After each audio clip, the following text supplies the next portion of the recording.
niveau, non au groupe de niveau, non au groupe de niveau, non au groupe de niveau, non au groupe.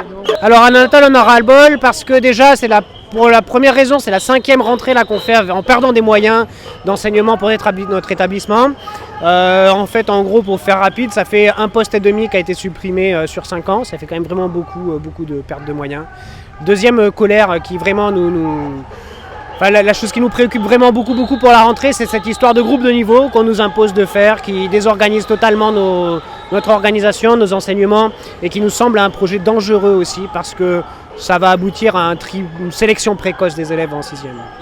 Alors en fait ces groupes de niveau, l'idée c'est de mettre sur la totalité de l'enseignement de maths et de français, ne plus le voir en classe, mais en groupe séparés par niveau scolaire. En gros, on va répartir les élèves en fonction de leur niveau.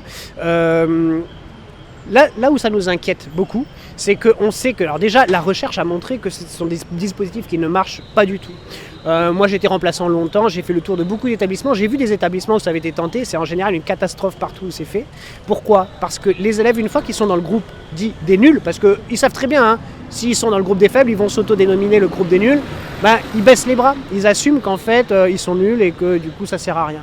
On va concentrer en un seul groupe toute la difficulté scolaire et on va casser tout ce qui pourrait y avoir de bénéfique dans l'hétérogénéité qui permet aux élèves de s'entraîner les uns les autres. Alors ça ne veut pas dire, juste pour préciser, que l'hétérogénéité ça ne soit pas compliqué. C'est compliqué l'hétérogénéité. En fait l'hétérogénéité c'est compliqué quand on a des classes qui sont hyper chargées et qu'on n'a pas le temps de s'occuper de tout le monde. Voilà, donc ce qu'on demande c'est des moyens suffisants pour avoir le temps de s'occuper de chaque élève, pas cette solution imposée d'en haut.